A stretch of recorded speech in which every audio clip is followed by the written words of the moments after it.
Hey everybody, it's Lon.TV, and it's time once again for your weekly wrap-up, and the billionaire space race continues in 2 weeks with the launch of Inspiration 4. We're going to talk all about this mission and private spaceflight in general, because I do think that this mission is probably going to be the most significant milestone in having civilians visit space on a somewhat regular basis. Let's get to it.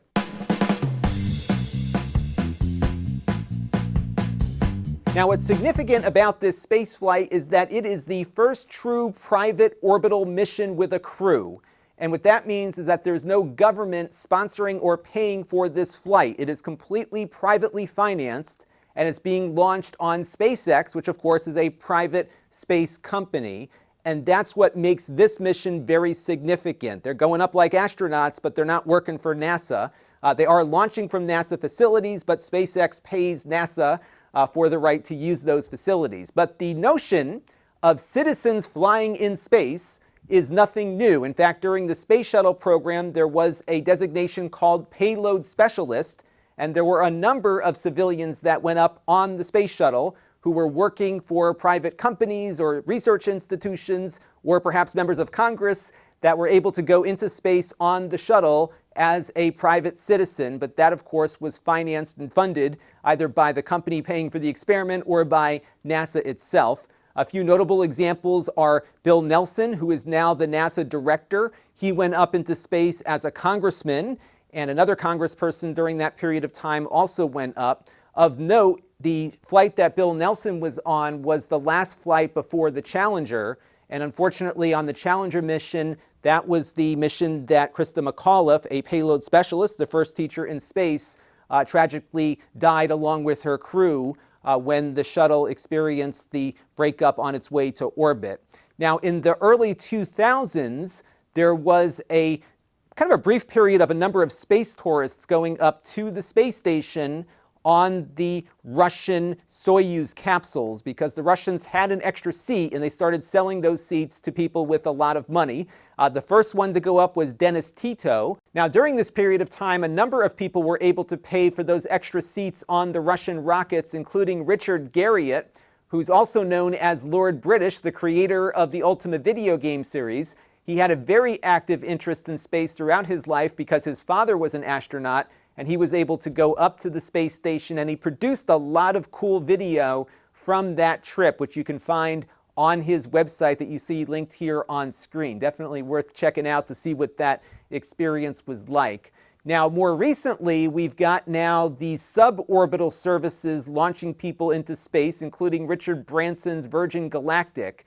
Now, this is very different than what we're about to see with the Inspiration 4 mission, because this only takes you pretty much right to where space begins, and then you fall back down again. So you get about 5 minutes of weightlessness or so before you got to get back in your seat and land. So this whole mission takes place over the course of maybe a half an hour or so from start to finish, maybe a little bit longer as you're going up into the air on the mothership there. But I'm sure it's a great experience and definitely gets you into space, but it's not quite an orbital mission like you would do on a space shuttle or something like that.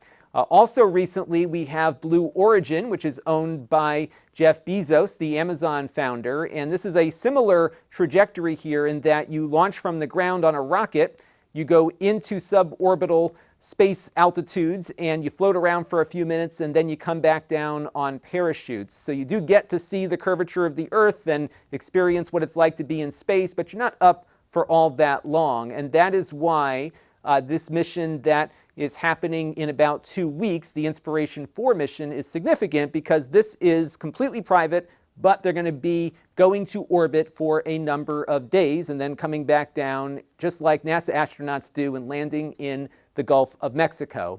Now, they will be launching, as I mentioned, on a SpaceX Falcon 9 rocket. Now, on top of that rocket is the SpaceX Dragon capsule, and this is the very same spacecraft that delivered NASA astronauts to the space station back in May of 2020.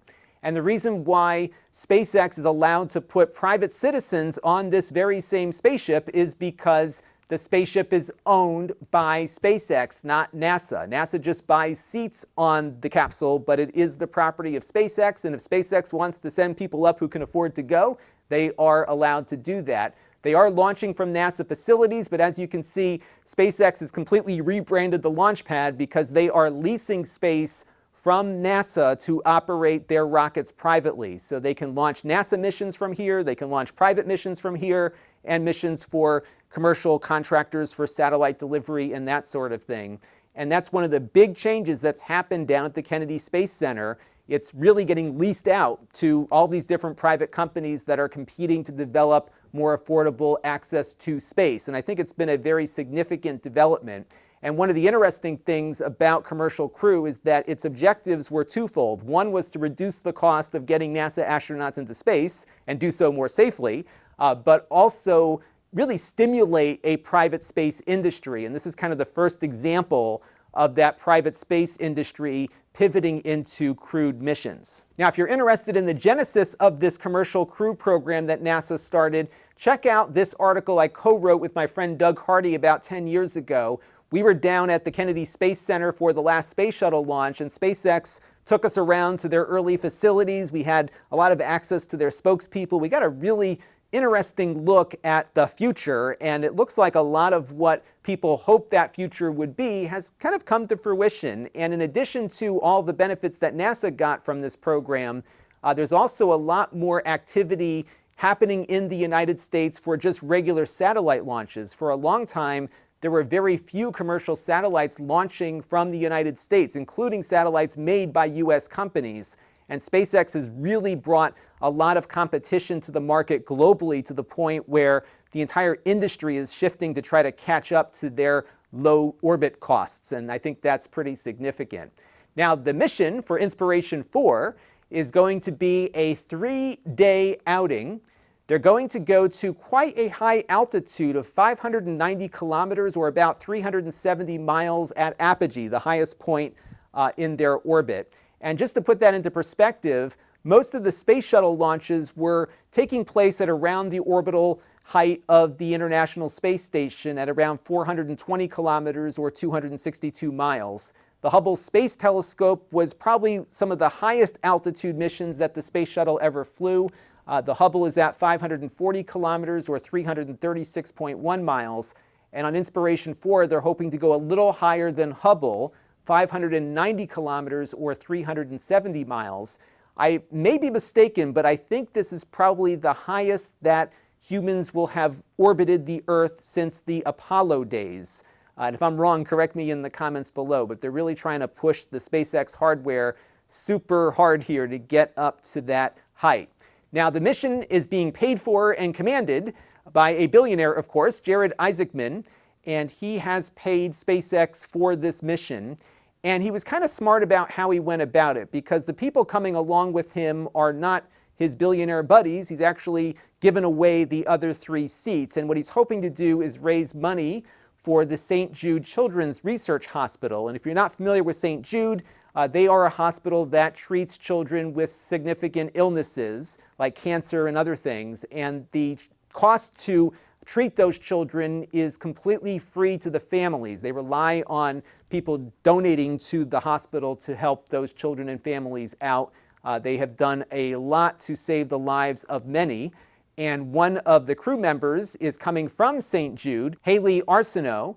And Haley was a patient of St. Jude when she was a child. At age 10, she had bone cancer and went through chemotherapy and had a prosthesis installed in her leg. And after recovering, she went on to go to college. And when she finished up her undergraduate degree, she decided that she wanted to work at St. Jude's. So she went and got a physician assistant degree in 2016 and now works with children who are suffering with leukemia and lymphoma. And the hospital thought she would be a really inspiring person to have on the mission. And she was the one who filled the first of the 3 remaining seats on the Inspiration 4 outing. And what's significant about Haley is that she will be the youngest person to fly into space in orbit, and the first with a prosthesis to fly into space as well.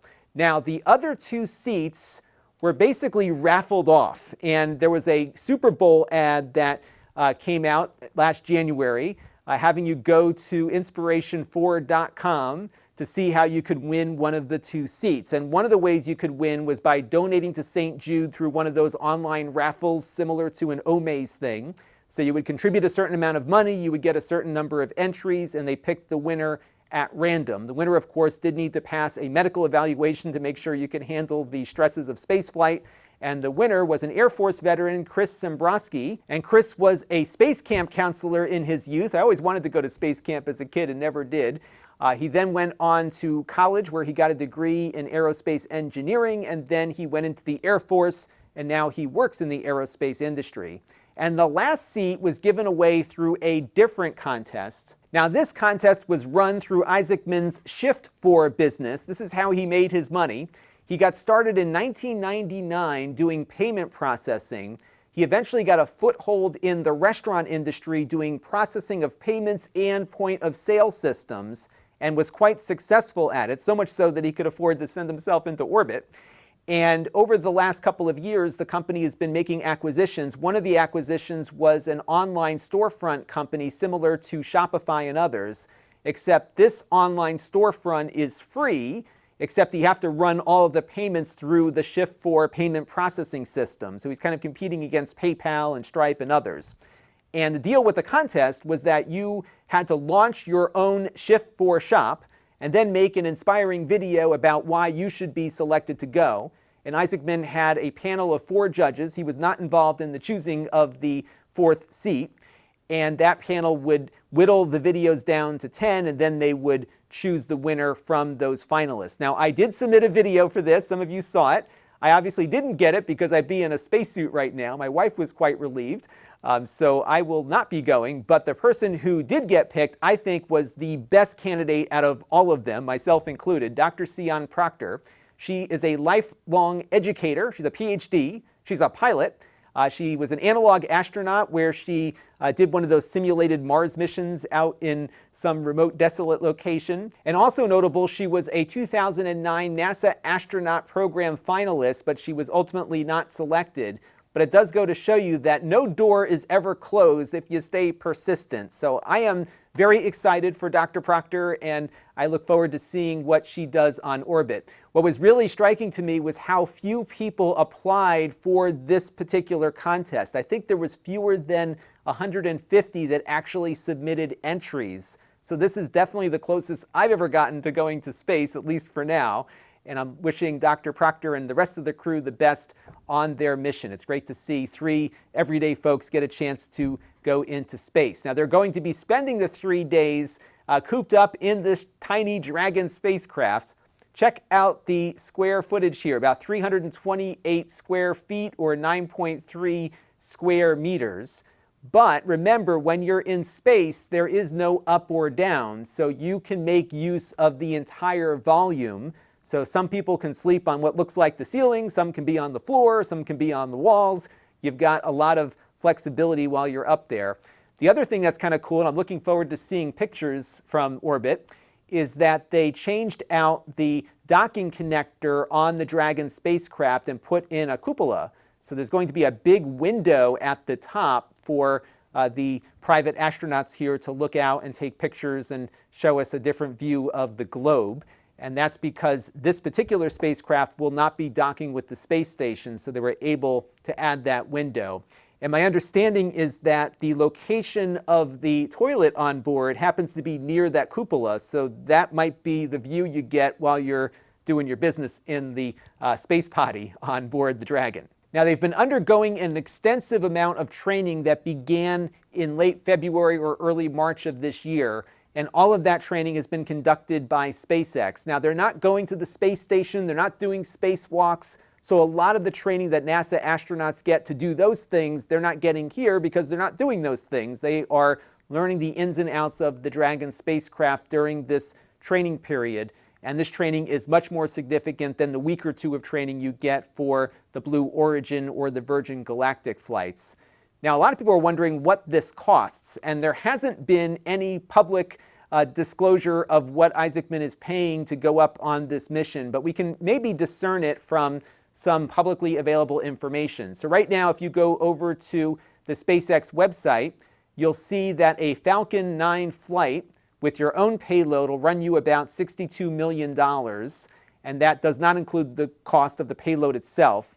Now, for this crew, you also have to factor in that they're using a SpaceX spaceship that needs to be refurbished after they're done with it, and they have to be trained by SpaceX employees, and they have to get custom spacesuits that SpaceX makes as well. So there's a lot of extra cost on top of the launch cost. Now, NASA's Inspector General recently released a report that puts the cost of sending NASA astronauts to the space station at about $55 million per seat. So doing the math here, I bet Isaacman is probably paying somewhere in the neighborhood of $200 million, give or take, for this mission. Now, by comparison, look what it costs for Boeing's commercial spaceship, the Starliner. This one has been having a ton of trouble getting into space even for its demo mission. Their cost per seat is $90 million. And this just gives you an example of just how disruptive SpaceX has been in the commercial space business. Now, this is not the only private flight going up. There's another one slated to launch around January to the space station. This crew is actually going to dock with it and get on board for a short period of time. The price on this, being offered by a company called Axiom Space, comes in at around $55 million per seat. And this mission, like the Inspiration 4 mission, is being serviced by SpaceX on a pre-flown Dragon spacecraft. Now, this group is a private group of people who can afford to go, and one retired astronaut who will be the mission commander. So this one is not a fundraiser for anyone. It is just 3 people with the means to pay some money to go to the space station.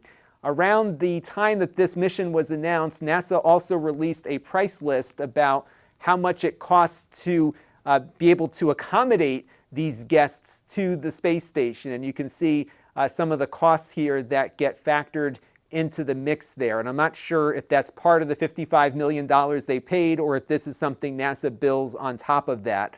But if you got enough money to make that initial payment, you can probably handle the upcharges here for your accommodation costs. It certainly costs a lot more than what it might cost to stay at the Hilton. So we'll keep an eye on that mission. But in the meantime, the Inspiration 4 crew will be launching on September 15th. Now, I am still on the fence as to whether or not I'm going to go down and see the launch in person. They are hosting a VIP gathering for all of us who entered under the store contest, which I thought was very nice of them to do. But that gathering is taking place not at the Kennedy Space Center, but off-site. So I'm trying to get credentialed, and then that would give me the ability to be at the Kennedy Space Center to see the crew walk out and all that cool stuff. So we'll keep you posted on what we're going to do. If I don't go, I'll probably do a live stream. We've done a few of those in the past with different space missions, and those have always been a lot of fun to do with all of you. So stay tuned. I will let you know what I plan on doing in the very near future. And either way, they're going on September 15th. Now, this week's wrap-up is being brought to you by all of you, and I want to thank Eric's Variety channel for making a super chat contribution during one of my other live streams that we did last week. We also have 2 new supporters here on the channel. On Floatplane, we have Kelvin SOH and John T. Davis contributed via Patreon. If you want to support the channel, you can. You can go to Lon.TV/support and make a monthly or a one-time contribution. We support Floatplane, as you just saw, along with the YouTube membership program, along with Patreon, and of course my donor box page, which you'll find at that support link, which is my own thing that I run as well. Now, I have other channels, including my Amazon page, where you can watch a lot of my content ad-free, and that also includes the live streams that we do. You can engage with the channel in a number of different ways, including my very infrequent email list. We announce things like coverage of space launches there. We also have my Facebook group and my Discord channel now, so check out those things if you want to connect with me and other viewers of the channel. And the last thing we've got to talk about here is my store at Lon.TV/store. And there I sell items that I purchased to review here on the channel, and there's only one of everything. It's the actual item that I reviewed. And if you want to be notified every time we add something to the store, you can go to Lon.TV/store alert. That is going to do it for this week's weekly wrap-up. Hope you all enjoyed this look at private spaceflight. Yes, the billionaires are the ones that get to go now, but I do think we're going to start seeing a lot of movement in bringing that cost down significantly over the next decade or so. When I was a kid in the 80s, they were billing this commercial spaceflight thing as something that was in the very near future, and now it appears we might actually be getting to that very near future. So stay tuned, a lot of excitement to come in the space race. That is going to do it for now. Until next time, this is Lon.TV. Thanks for watching. This channel is brought to you by the Lon.TV supporters, including gold level supporters Chris Allegretta, Tom Albrecht, Jim Callagher, Hot Sauce and Video Games, and Brian Parker. If you want to help the channel, you can by contributing as little as $1 a month.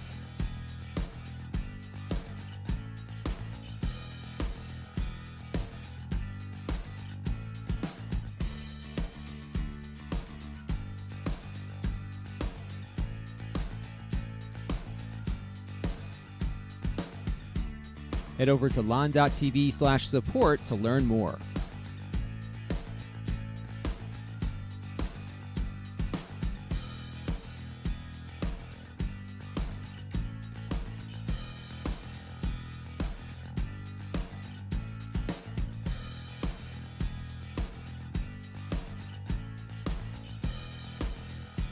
And don't forget to subscribe. Visit lon.tv/s.